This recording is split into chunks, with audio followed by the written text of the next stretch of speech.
Good morning. My name is Brian Anderson, and I'm a new member of this church joining last May. While I'm classified as being a new member, I'm by no means a new Presbyterian. I grew up in the Wilmington Island Presbyterian Church in Savannah. This morning I want to share a brief history of my journey towards becoming a good financial steward of this church. And please don't expect me to have all the answers. I've learned one thing though, becoming a good financial steward is a journey with God, not a destination. Growing up in the Presbyterian Church, it was always a mystery as to what was in the envelope that my father placed in the offering plate each Sunday.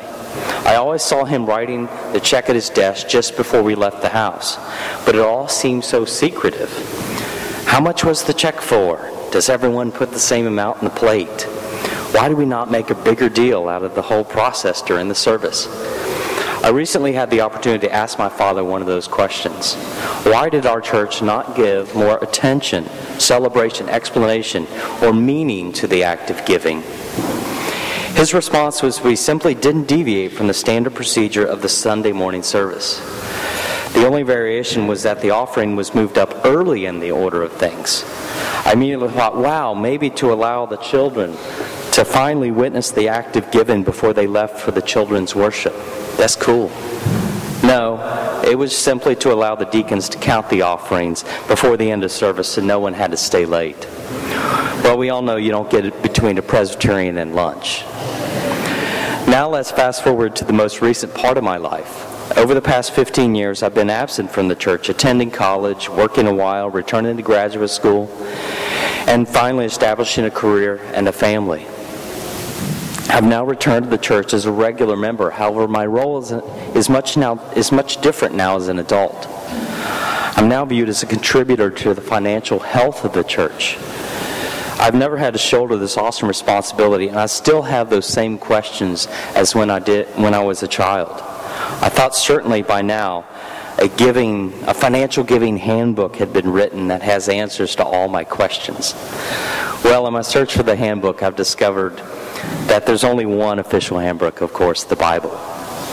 However, the Bible doesn't address many of the details I worry myself as being a good little engineer. I'm always looking for precise answers based upon a thorough assessment of all the variables. This is just who I am. I've stressed over questions such as how much do I give? Why should I give? Where does this money go to? And how much does the church really need?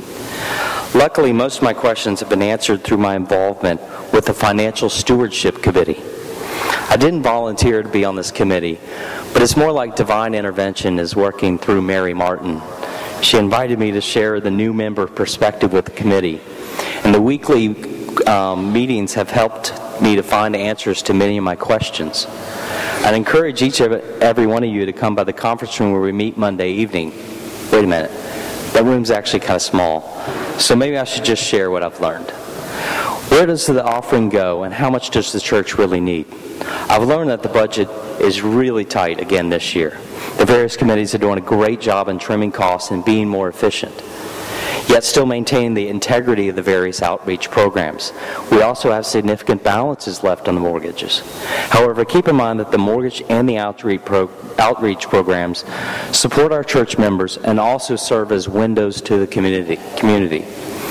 The campus and our programs present the image of St. Luke's to the North DeKalb, North Fulton areas, including future members. Programs such as the Fall Festival, Live Nativity, as well as the beautiful grounds and facilities were all significant attractants for my family and I to join this church. These all gave me the impression that the church really cared about this community. Well, why should I give? People give for various reasons. The Bible tells us to. It makes us feel good. It's a necessary element to support the church and help it grow. I'm certain that we all give for these reasons and then some. I myself have been giving since I joined the church. However, I've never pledged. Until I joined the Financial Stewardship Committee, I never really understood why a church wants its members to pledge. Well, the answer is simple. The church is most efficient when it operates on a budget. And an accurate budget can't be constructed without a pretty good idea of how much the members are going to financially commit over the next year. And for those of you with small children, take advantage of this act of giving to teach your children about why we give to the church and what it means to you. Make them a part of the process. Ask them to donate some of their allowance. Ask them to put the check in the envelope or add their personal touches to the outside of the pledge envelope. I'm hoping that my bringing more attention to the activity of giving will help my children understand the importance of supporting the church. My oldest is 6, and I don't know if she really gets it yet, but hopefully my persistence will leave an impression. And finally, my number one question is, how much do I give?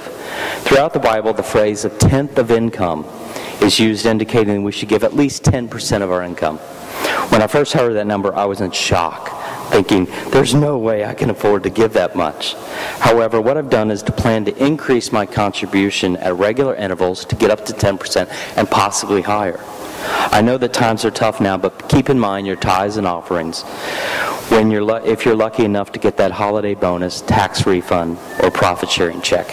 My point is, now is the time to create a plan for you to give more so St. Luke's can do more. Thank you.